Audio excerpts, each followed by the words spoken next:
अस्सलाम वालेकुम and welcome to ज़रा हटके। मैं हूँ ज़रा खोड़ो, मेरे साथ है शाहज़ेब जिलानी और वुसअतुल्लाह खान हमें ज्वाइन कर रहे हैं इस्लामाबाद से अपनी नई बॉम्बर जैकेट में। बहुत आला। पंजाब में क्या हो रहा है, क्या होने वाला है, आपस की बात है तो मुझे कुछ नहीं पता। वो ज़ाहिर है ऑन एयर ऐसी बातें नहीं कर सकते हम। ये हमें पता है ज़ाहिर है कि सियासी जोड़ तोड़ चल रही है और अनकरीब कानूनी कुश्ती भी शुरू होने वाली है, क्योंकि आप चाहे या ना चाहे घूम फिर कर हमेशा पाकिस्तानी सियासत में अदालत का रुख करना पड़ता है और फिर ये आर्टिकल, वो क्लॉज, ये फैसला, वो सब सेक्शन, इस तरह की बातें शुरू हो जाती हैं। और अक्सर बदकिस्मती से ऐसे लगता है कि अगर आपने पाकिस्तानी सियासत में रहना है या अगर आपने सिर्फ पाकिस्तानी सियासत पर रिपोर्टिंग करनी है तो हर रोज़ निहार मुंह नाश्ते में आपको पूरी ब्लैक्स लॉ डिक्शनरी खानी पड़ती है और फिर शायद कुछ समझ आ जाए। तो पहले मेरा ख्याल है कि पंजाब की सियासत समझने की कोशिश करते हैं। वो बिल्कुल करते हैं। हम फिर प्रोग्राम की तरफ आते हैं। प्रोग्राम में हम बात करेंगे। आप ही बताएं फिर। सलमान अकरम राजा साहब से भी करेंगे, उससे पहले लाहौर भी चलेंगे। लेकिन मैं आपकी बात में इजाफा करना चाह रहा हूँ कि वाकई एक अजीब व गरीब सूरत हाल है। आपने लव ट्रायंगल का सुना होगा, लेकिन और कभी शिरकत भी की है वैसे। अच्छा, हाँ, आजकल वो अजीब व गरीब ऑडियो लीक्स भी चल रही हैं। लेकिन मैं जिक्र करना चाह रहा हूँ, एक हेट ट्रायंगल है जिसमें गवर्नर साहब जो है वो सीएम साहब को फारिग करना चाहते हैं, स्पीकर साहब जो हैं वो गवर्नर साहब को फारिग करना चाहते हैं, और ये इन तीनों के बीच में स्टोरी घूम रही है। थोड़ा सा टॉम एंड जेरी के कार्टून में अक्सर ऐसे देखा है, कुत्ता बिल्ली के पीछे, बिल्ली आप कह सकते हैं। सो आज सारा दिन जो है वो महवर था गवर्नर हाउस इस एक्टिविटी का, और ज़ाहिर है कि इमरान खान साहब जो भी अपनी हिकमत अमली बना रहे हैं वो जमान पार्क जो है उधर भी चल रही थी। तो मेरा ख्याल है चलते हैं लाहौर, जहाँ पे आज धुंध भी बहुत ज़्यादा, फ्लाइट्स भी सारी कैंसिल हो रही थी। लेकिन हम ज़ाहिर है कि सियासी धुंध की बात करेंगे। हमें तो यहाँ से कुछ भी नज़र नहीं आ रहा कि वहाँ पे हो क्या रहा है। लेकिन हमारे ब्यूरो चीफ हैं डॉन के मोहम्मद बिलाल, वो हमारे साथ हैं। बिलाल, ये पिछले चंद घंटों में ये चल रहा था कि जी कि 12 बजे के बाद जो है वो गवर्नर साहब डी नोटिफाई करेंगे सीएम साहब को। अब पता चला है कि उन्होंने एक ख़त, एक रिमाइंडर भेजा है सीएम साहब को कि जी आपने जो एक रूलिंग दी थी वो गैर आइनी है, गैर कानूनी है। तो अब ये बताएं कि ये क्या 12 बजे के बाद कोई डी नोटिफिकेशन की तवक्को है कि क्या वो लाइकली है, होगा? जी शाहजेब साहब, देखें बिल्कुल इसका चांस है, क्योंकि गवर्नर साहब के जो कल स्पीकर की जानिब से रूलिंग दी गई थी उसका तो उन्होंने जवाब स्पीकर को दोबारा भिजवा दिया है। उन्होंने उन तमाम नुकात से इत्तेफाक नहीं किया जिनकी बुनियाद पर गवर्नर का जो हुक्म था कि वज़ीर आला परवेज़ इलाही जो हैं वो असेंबली से एतमाद का वोट लें, तो स्पीकर ने उनकी जो ये हुक्म था इसको मुस्तरद किया था। उन्होंने कहा था कि आपका ये ऑर्डर जो है वो आईनी नहीं है। लिहाजा आज गवर्नर ने उसके जवाब में एक लेटर लिख दिया है जो एड्रेस किया गया है सेक्रेटरी टू प्रोविंशियल असेंबली को, और उसको उन्होंने उनके तमाम नुकात को मुस्तरद किया और उन्होंने कहा है कि जो हवाले आपने दिए हैं कि मियाँ मंजूर भट्टो केस का आपने हवाला दिया वो इस सर्कमस्टांसेस से डिफरेंट केस था। इसी तरह जो बाकी पॉइंट्स आपकी जानिब से उठाए गए हैं उसके ऊपर गवर्नर ने उनसे इत्तेफाक नहीं किया। इवन उन्होंने स्पीकर को ये भी कहा है कि आप जो हैं वो जानिबदारी का मुजाहरा जो है वो कर रहे हैं। आपका ऑफिस ये डिमांड करता है कि आप गैर जानिबदार रहें और जो चीफ मिनिस्टर हैं उनको एतमाद का वोट लेने का कहा जाए। तो यूं एक जो कल की रूलिंग थी स्पीकर की उसको तो गवर्नर ने मुस्तरद कर दिया है। दूसरी जानिब इस बात का कभी इम्कान है कि अब अगला स्टेप जो गवर्नमेंट की तरफ से लिया जाएगा, जो गवर्नर लेंगे वो यही होगा कि वो परवेज इलाही को डी नोटिफाई करने के लिए बढ़ेंगे इस जानिब।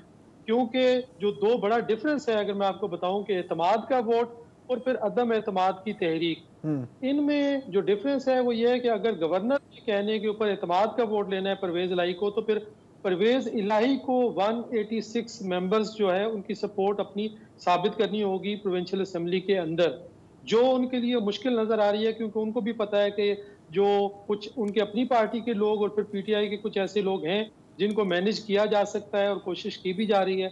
अगर वो उस दिन एब्सेंट भी हो गए तो फिर शायद 186 वोट परवेज इलाही को नहीं मिल सकेंगे और यूं वो एतमाद जो है वो असेंबली का बैठेंगे। बिलाल मैं यहाँ एक सवाल पूछना चाह रहा हूँ इसी जो आपने गुफ्तगू की उसकी रोशनी में।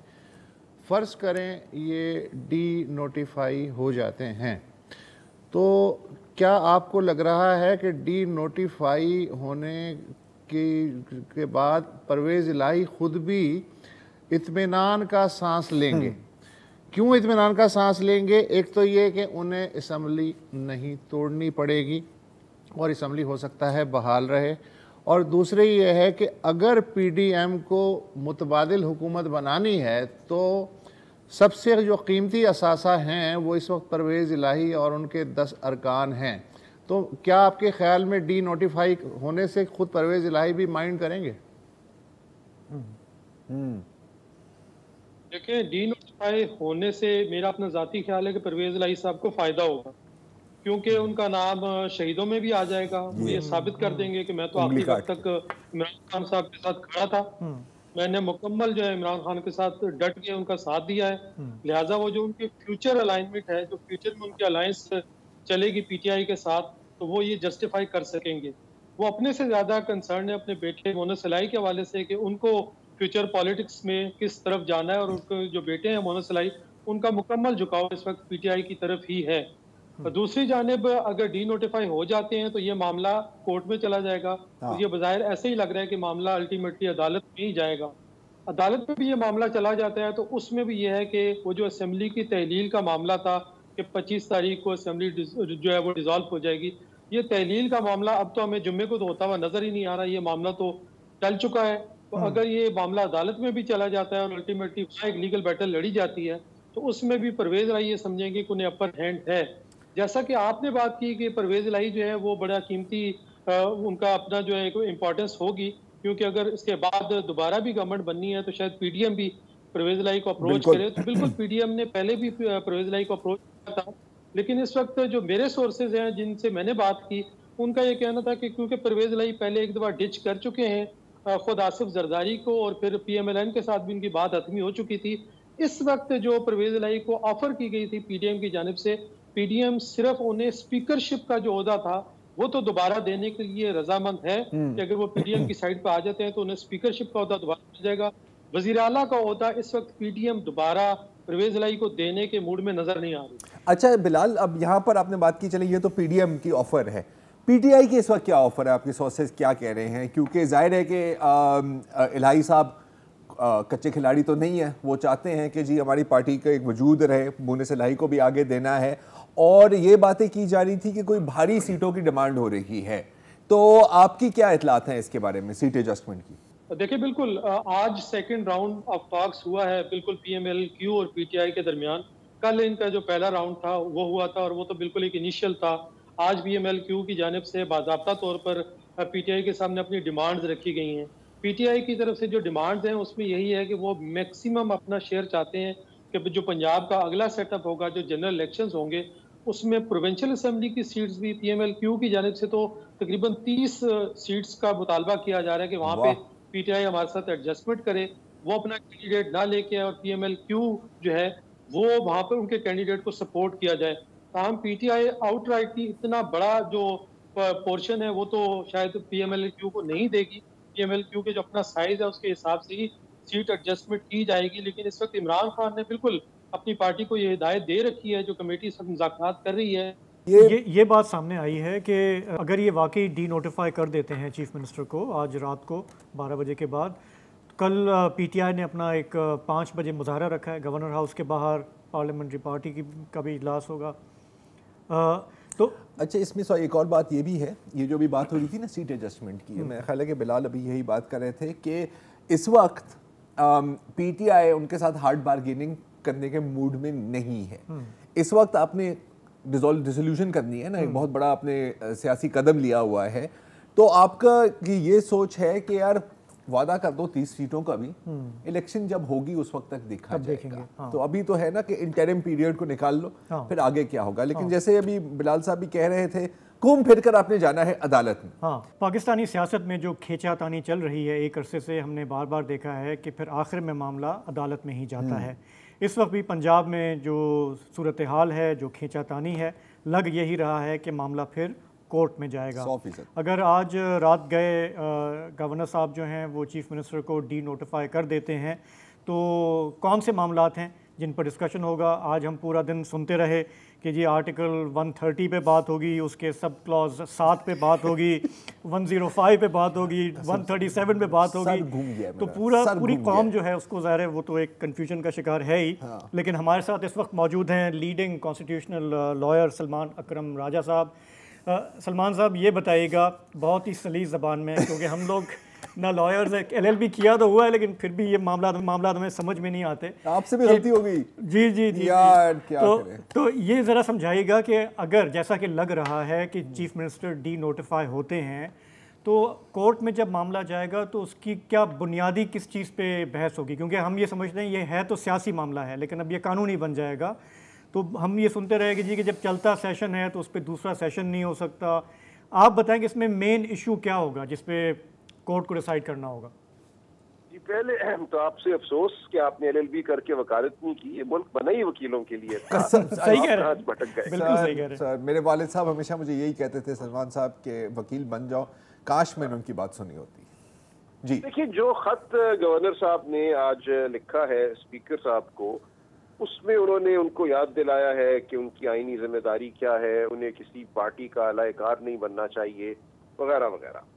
अब यही तमाम बातें मैं समझता हूँ गवर्नर साहब से भी पूछी जा सकती हैं कि जब एक करारदाद या रेजोल्यूशन फॉर नो कॉन्फिडेंस आ चुकी थी हाउस में, उन्हें क्या जरूरत महसूस हुई कि वो एक रेजोल्यूशन जो है फॉर कॉन्फिडेंस भी इसरार करें कि ऐवान के सामने रखी जाए। देखिए ना, मकसद तो ये था कि वजीर आला की अक्सरियत जो है उसको देखा जाए, परखा जाए कि अक्सरियत उन्हें हासिल है या नहीं है। उसके लिए एक रेजोल्यूशन जो है नो कॉन्फिडेंस की, अदम एतमाद की, वो फाइल कर दी गई थी और कानून में एक तरीका दिया हुआ है कि जो सेक्रेटरी प्रोविंशियल असेंबली हैं वो 7 दिन के बाद उसको हाउस में पेश करेंगे और फिर 3 से 7 दिन बहस हो सकती है उसके ऊपर और फिर वोटिंग होगी।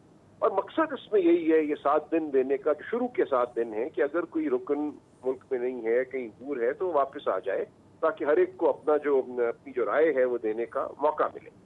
अब इन्होंने किया ये कि एक दिन 19 तारीख को अदम एतमाद की तहरीक जमा करा पंजाब असेंबली में, और उसके कुछ ही अरसे के बाद, चंद घंटों के बाद, इन्होंने गवर्नर साहब ने ये मुनासिब समझा कि वो वज़ीर आला को कहें कि वो एतमाद का वोट पी लें और वो वोट जो है एक दिन के वक्फे से लें। 19 तारीख को इन्होंने कहा कि आप 21 तारीख को ये वोट ऑफ कॉन्फिडेंस दी।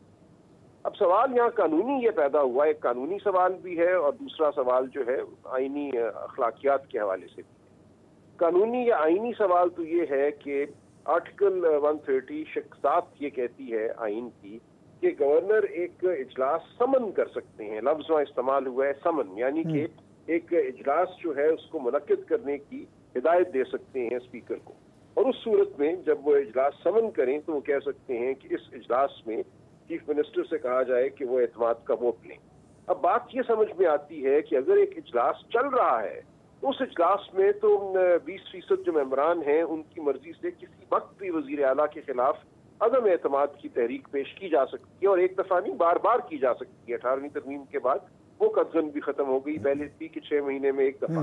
अब जब इजलास चल रहा था और एक अदम एतमाद की तहरीक पेश कर दी गई थी, तो गवर्नर साहब को ये बताना है कि उन्होंने क्यों ये मुनासिब समझा कि वो एतमाद की तहरीक का इसरार करें और उसी सेशन में इसरार करें। नया सेशन तो समन वो भी कर नहीं सकते, क्योंकि जब एक सेशन चल रहा है तो उसके चलते हुए एक नया सेशन तो नहीं आ सकता।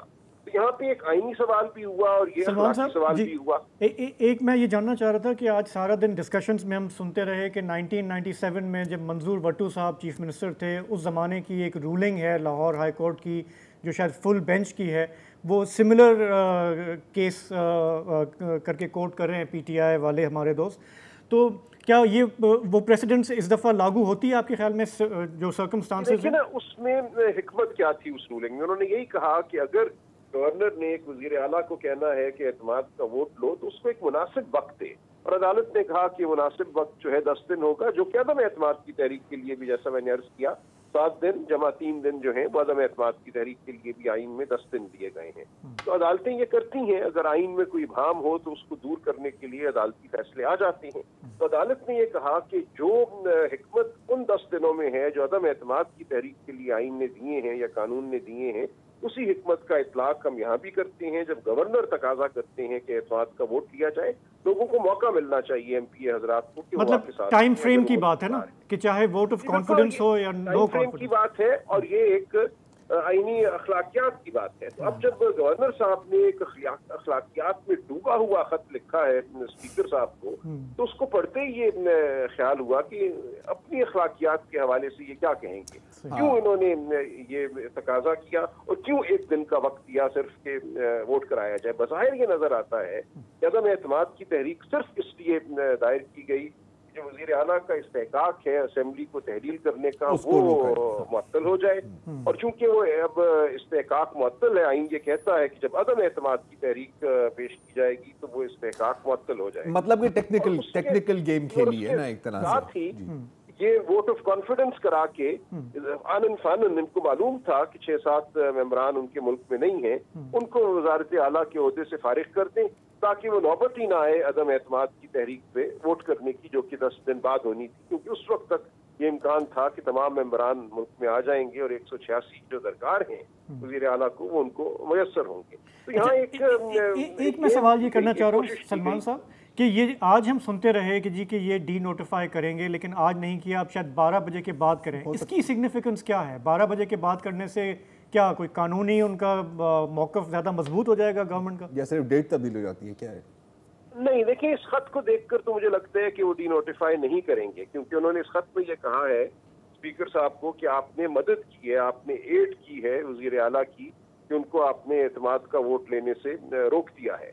आइन ये कहता है कि अगर वज़ीर आला एतमाद का वोट लेने में नाकाम होते हैं तो फिर वो उनका जो ओहदा है उससे उनको बर्खास्त समझा जाएगा। लेकिन जब सेशन ही नहीं हुआ, वोट लेने का मौका ही नहीं आया, तो फिर किस तरह उनको डी नोटिफाई करेंगे? तो इस खत से मुझे तो ये समझ में आता है कि उनका इरादा डी नोटिफाई करने का नहीं है, वो स्पीकर को इल्जाम दे रहे हैं कि उन्होंने वज़ीर आला की मदद की आज सेशन ना करा। अच्छा, ठीक है। अच्छा, एक वक्फा लेते हैं, और लेकिन एक चीज़ जो मेरे जहन में है, और काफ़ी एक स्टूपिड किस्म का सवाल है कि फ्लोर क्रॉसिंग यहाँ पर कैसे अप्लाई करेंगे, क्योंकि अगर आप वोट ऑफ नो कॉन्फिडेंस और वोट ऑफ कॉन्फिडेंस में क्या फ़र्क पड़ता है, क्योंकि आपको पता है हाल में ही सुप्रीम कोर्ट के इसके ऊपर एक और सियासी जोड़ तोड़ के बाद शुरू होगी कानूनी कुश्ती। और हमारे साथ सलमान अकरम राजा साहब मौजूद हैं। सलमान साहब, एक मासूमाना और हो सकता है अहमकाना सवाल है, और वो ये है कि हमने देखा वो दोस्त मोहम्मद मज़ारी के केस में एक रूलिंग आई थी कि जिन्होंने मतलब पार्टी की कहने के मुखालिफ वोट दिया है या जो भी, उनको डी सीट किया जाएगा। और इस पर भी बहुत बहस हुई थी उन दिनों में, आपको याद है अच्छी तरह से। यहाँ क्या वो चीज़ अप्लाई होगी? क्योंकि ये भी सुनने को मिल रहा है कि अदम एतमाद के वोट और एतमाद के वोट में शायद कोई फ़र्क होता है as far as floor crossing and the seating goes. जी सलमान जी, देखिए आइन का जो आर्टिकल 63A है उसकी तशरीह सुप्रीम कोर्ट ने कर दी, और ये कहा कि अगर कोई एतमाद या अदम एतमाद की तहरीक में पार्लिमानी पार्टी की हिदायत के खिलाफ वोट देगा तो उसका वोट जो है वो गिना ही नहीं जाएगा और वो अपनी सीट से भी महरूम होगा। तो ये बात तो वाज़ेह हो गई कि क्या अब अदम एतमाद के वोट में ये नहीं हो सकता। लेकिन ये बात ठीक आपने एक नुक्ता उठाया, और अगर ये बात की जा रही है कि क्या उस सुप्रीम कोर्ट की जजमेंट का इतलाक एतमाद के वोट पे भी होगा, क्या एतमाद के वोट की सूरत में भी अगर कोई अपनी पार्लिमानी पार्टी की हिदायत के खिलाफ वोट देता है तो उसका वोट नहीं गिना जाएगा? ये एक नया मसला ज़रूर है, लेकिन मेरा अपना ये ख्याल है कि जो सुप्रीम कोर्ट ने जजमेंट दे दी उसकी अगर हम रूह को देखें तो इसका भी अहाता करेगी, लेकिन ये मामला फिर अदालत में अब जाएंगे। सलमान साहब, अगर कोई अब्सटेन करता है तो फिर क्या होगा, या आता ही नहीं है? जैसे पीटीआई वाले कह रहे हैं कि हमारे कुछ एमपीएस मुल्क से बाहर हैं, कोई बीमार है, कोई कुछ है, तो उस सूरत में क्या होगा फिर? वो भी कोर्ट ही फैसला करेगी। यही ना, अगर कोई अब्सटेन करता है तो वो तो जो पहले फैसला आया था 63A वाला भी, वो इस हवाले से तो खामोश है। अगर कोई शख्स आता ही नहीं उस दिन असेंबली में और वोट ही नहीं डालता तो वहाँ ये नहीं है कि उसका वोट फिर भी गिना जाएगा पार्टी की हिदायत के मुताबिक।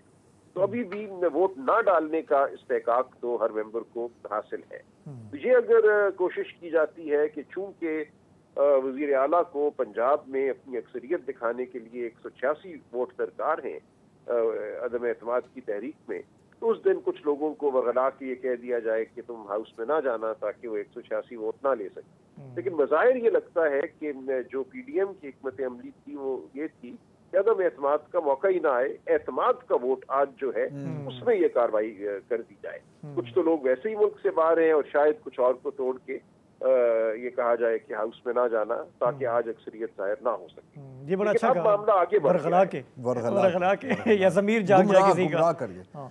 जी ऐसी बात है। देखिए इसीलिए मैंने ये कहा कि जो ये बड़ा अखलाकियात पर अपनी खत लिखा है गवर्नर साहब ने, उसको जरा हमें देखना पड़ेगा और उनसे भी कुछ सवाल करने पड़ेंगे कि क्या खिलवाड़ हो रहा था जिसमें आप हिस्सा बने। और ये सारे सवालात जाहिर है सलमान साहब अदालत में ही होंगे, अदालत में ही या in the court of public opinion, जिसकी शायद इतनी अहमियत नहीं है। ये पहले इंस्टेंस में तो ये लाहौर हाई कोर्ट जाएगा ना, एंड देन सुप्रीम कोर्ट। तो ये ऐसा नहीं है कि बहुत जल्दी ये हल हो जाएगा। And what we are looking at is a possible power vacuum. फिर अगर ये मैंने लाहौर हाई कोर्ट का नाम जानबूझ के लिए नहीं ओके ठीक है, मतलब आपके सवाल में ही कुछ जवाब तो देखिए अगर इसके कोई कंक्लूजन है तो बड़े होके अगर आप कोई नौजवान देख रहे हैं, सियासत में आना है तो आप परवेज़ इलाही बने और वकालत में आना है तो कॉन्स्टिट्यूशनल लॉयर बने।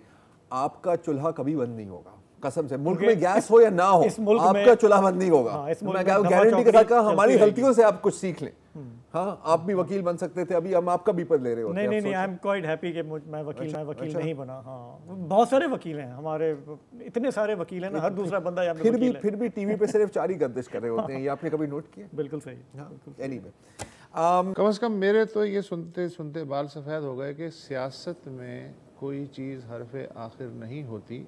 लेकिन एक बात ज़रूर मैं यकीन से कह सकता हूँ कि मेरी ज़िंदगी में इंडिया और पाकिस्तान के ताल्लुकात नॉर्मल होने से तो रहे, बल्कि होता यह है कि जब ये दोनों ममालिक आपस में छींचा लेदर से थक जाते हैं तो फिर रेस्ट करते हैं 2-3 महीने, और फिर अचानक से एक वबाल सा उठता है और दोनों तरफ से चिल्ली पुकार शुरू हो जाती है। सब लोग हैरत में होते हैं कि अचानक से क्या हो गया। फिर एक बयानात का गर्मा गर्मी होती है और फिर एक खामोशी छा जाती है और फिर छुटपुट घटनाएं हिंदी में वो शुरू हो जाती हैं। घटनाएं, ये जो ताज़ा तरीन क़ज़िया शुरू हुआ है कि अचानक बिलावल भुट्टो गुस्से में आ गया और उसके जवाब में भारत में रद्द अमल हुआ, इसकी कहानी 27 अक्टूबर से शुरू होती है। भारत के वज़ीर दिफा हैं राजनाथ सिंह। 27 अक्टूबर 74वीं बरसी थी जब भारत ने श्रीनगर में अपनी फ़ौजें उतारी थी 74 साल पहले। उस दिन अभी 27 अक्टूबर को श्रीनगर का जो इंडियन एयरफोर्स का बेस है उस पर वज़ीर दिफा राजनाथ सिंह ने कहा कि हमारा नॉर्थ की तरफ जो सफ़र है वो जारी रहेगा और ये तब ही रुकेगा जब हम पाकिस्तान के ज़ेर इंतज़ाम कश्मीर के साथ साथ गिलगित और बल्तिस्तान पे भी पाकिस्तान का गैर कानूनी कब्ज़ा ख़त्म करा देंगे। ये 27 अक्टूबर को उन्होंने बयान दिया। अब उसके जवाब में ज़ाहिर है कि जब उन्होंने दीवार पे शीरा लगा दिया तो ज़ाहिर है पाकिस्तान को कुछ ना कुछ जवाब तो देना था। तो पाकिस्तान की वज़ीर ममलिकत बराए अमूर ख़ारजा हिना रब्बानी ने रद्द-ए-अमल का इजहार करते हुए एक फ़िक्रा कसा। फ़िक्रा ये था कि भारत दहशत गर्दी में इतनी महारत हासिल कर चुका है कि अश करने को जी चाहता है, काबिल रश्क है जो उसने दहशत गर्दी के इस्तेमाल को आर्ट बना दिया है। इसके बाद भारतीय वज़ीर ख़ारजा जयशंकर की बारी थी। उन्होंने न्यूयॉर्क में ये बयान दिया कि पाकिस्तान दहशत गर्दी का आलमी मरकज़ है और इसका सबूत ये है कि पाकिस्तान ने उसामा बिन लादेन को पनाह दी थी। अब ज़ाहिर है पाकिस्तान को इसका कुछ ना कुछ जवाब देना था। तो हमारे जो हैं वज़ीर ख़ारजा बिलावल भुट्टो, जवां साल वज़ीर ख़ारजा, उन्होंने कुछ ज़्यादा ही शायाने शान जवाब दे दिया भारत के जो वज़ीर ख़ारजा हैं उनके लिए, और उन्होंने कहा कि जी उसामा बिन लादेन था, मर गया, मगर गुजरात का जो कसाई है वो आज इंडिया का वज़ीर आज़म है। बहुत कुछ कहा, सुनिएगा। Osama bin Laden is dead, but the butcher of Gujarat lives. And he is the Prime Minister of India. He was banned from entering this country until he became Prime Minister. This is the Prime Minister of the RSS and the Foreign Minister of the RSS. What is the RSS? The RSS draws its inspiration from Hitler's SS. Gujarat का कसाई, इस पे जाहिर है भारत में उधम much गया। BJP जो है वो पंजों के बल पे खड़ी हो गई और बिलावल भुट्टो के खिलाफ मुल्कगीर मुजाहिरों का ऐलान कर दिया गया। और इस दौरान यूपी के एक जज्बाती पंचायती रुकन ने बिलावल भुट्टो जरदारी के सर की कीमत भी मुकर्रर कर दी। मैं मनुपाल बंसल, जिला पार्षद बागपत। आज जो हमारे पार्टी के कार्यकर्ता सब लोग यहाँ पहुँचे हैं, हमारे देश के यशस्वी प्रधानमंत्री जिनका वर्ल्ड में दुनिया में डंका बजता है, उनको पाकिस्तान के एक अदने से विदेश मंत्री ने अमर्यादित भाषा जो बोली है उसके खिलाफ हम प्रदर्शन करने के लिए, विरोध करने के लिए यहाँ लोग उपस्थित हैं। और मैं व्यक्तिगत अपनी तरफ से मैंने बोला यहाँ उपस्थित होकर कि यदि यहाँ से कोई गतिविधियाँ जाती है तो वो लोग इनाम बोलते हैं। मैं आज स्पष्ट कह देना चाहता हूँ, मैंने अभी मीटिंग के अंदर बात रखी, यदि बिलावल भुट्टो का तन से सर कोई जुदा करेगा उसको मैं 2 करोड़ रुपए दूंगा अपनी तरफ से। ये मेरा ऐलान है। यही नहीं बल्कि जो पाकिस्तानी हाई कमीशन है दिल्ली में, उसके बाहर भी एक ज़बरदस्त मुजाहरा मुनज़्ज़म किया गया। बिलावल भुट्टो हाय हाय। बिलावल साहब ने बादशाह खबरसा एजेंसी जो है उसे एक इंटरव्यू देते हुए कहा कि गुजरात का कसाई मेरी घड़ी हुई इस्तलाह नहीं है, बल्कि गुजरात में कत्लेआम के बाद ख़ुद भारत के सेकुलर और मुस्लिम हलकों ने मोदी को इस खिताब से नवाजा था। मैं तो सिर्फ एक तारीख़ी हकीकत का हवाला दे रहा था। लेकिन किसी मुल्क के वज़ीर ख़ारजा के सर को कलम करने और उसके सर की कीमत लगाना, क्या ये कोई मौज़फ़ फ़ेल है? इसके बारे में भी नोटिस लेना चाहिए। इस दौरान अमेरिका जो है उसे भी तशवीश हुई कि ये कुछ मैच ज़्यादा ही होता जा रहा है, और वो भी उस वक्त जबकि अक़वाम मुत्तहिदा की सलामती कौंसिल की जो गर्दिशी जो सदारत है इस वक्त भारत के पास है। तो अमरीकी दफ्तर ख़ारजा के तर्जुमान नेट प्राइस, उन्होंने कहा कि भाई हमारी भारत से भी स्ट्रेटजिक दोस्ती है, हमारे पाकिस्तान से भी गहरे ताल्लुक़ात हैं, बेहतर ये होगा कि आप तामीरी अंदाज में मुज़ाकरात करें और ये जो लफ्ज़ों की जंग ख़त्म कर दें। अच्छा ये चलें, पाकिस्तान से दुश्मनी है, एक दूसरे के साथ गालम गलोच समझ में आती है, लेकिन इस दौरान जो तहज़ीब का स्केल है वो कितना बड़ा है। ख़ुद इंडिया के अंदर ताज़ा तरीन जो ख़बर आई है वो ये है कि आपको अंदाज़ा हो गया होगा कि एक फ़िल्म आई है जी शाहरुख खान की और दीपिका पादुकोण की, पठान के नाम से। उसमें एक गाना है बेशरम रंग। सर उसमें एक उधम इसलिए मच गया कि दीपिका ने गेरवे रंग का लिबास पहन के वो जो गीत है वो फिल्म बंद कराया है, और ख़ासा वो अजीब व गरीब सूरत हाल है। 20 करोड़ से ज़ायद हिट हो चुके हैं पिछले 48 घंटे में, लेकिन भारत में जो बीजेपी और उसकी जो ज़ैली तंजीमें, उनका कहना है कि चूँकि गेरवा रंग हमारा मुक़द्दस रंग है हिंदू मत का, तो जिस तरह दीपिका ने वो लिबास पहना है वो खुल्लम खुल्ला जो है वो इश्तियाल दिलाने की हरकत है। और इश्तियाल इस कदर हुआ कि अयोध्या के एक साधु ने एक वीडियो पे कहा कि मेरे बस में हो तो शाहरुख खान जहां मुझे नज़र आया मैं ज़िंदा जला दूंगा। अपने शाहरुख खान को नहीं बर्दाश्त कर पा रहे तो बिलावल भुट्टो तो फिर एक दुश्मन मुल्क के वज़ीर ख़ारजा, बात तो सही है, सर की कीमत समझ में आती है। जी ज़रा जी यार देखो, गेट शाहरुख ऑपरेशन तो काफ़ी टाइम से चल रहा है, क्योंकि मैं जितना तकरीबन पूरी बॉलीवुड फिल्म इंडस्ट्री ने जाके झुका है बीजेपी और मोदी के सामने, तो एक शाहरुख खान का नाम आता था। और दीपिका तो आपको पता है कि वैसे ही उनको बहुत प्यार है दीपिका जी से, क्योंकि जब जवाहरलाल नेहरू यूनिवर्सिटी में मुजाहरे हो रहे थे तो दीपिका वहाँ गई थी। अच्छा, इसके जवाब में बहुत लोगों ने वो पुरानी क्लिप्स पोस्ट की हैं जिसमें इसी किस्म का रंग पहनकर इससे 10 गुना ज़्यादा वाहियात हरकतें हो रही हैं। और देखें फ्रैंकली स्पीकिंग, ये मेरी वीडियो मैंने भी देखा है, ये दीपिका को इस तरह की हरकतें सूट नहीं करती, मेरा ख्याल है नहीं करनी चाहिए। लेकिन कहने का मकसद ये है ज़्यादा है कि बिलावल साहब ना सिर्फ पाकिस्तान में बल्कि भारत में भी काफ़ी मशहूर हो गए। नहीं बिल्कुल, और बिल्कुल देखो बड़े अरसे बाद जो है किसी ने इस तरह से भारत के दांत खट्टे किए हैं। हाँ ये नहीं, देखे बात तो सही की है, कौन सी बात की है जो गलत की है? बिल्कुल सही है। हाँ कौन सी बात की है जो गलत की है? पाकिस्तान जिंदाबाद। नहीं बिल्कुल यार, बिल्कुल सही बात की है। अगर मेरे पास ज़्यादा टाइम होता तो मैं आपसे पूछता कि आपको क्या एतराज़ है, लेकिन टाइम नहीं है। चलें आज के लिए इतना ही जी, इजाज़त दीजिए, खुदा हाफ़िज़।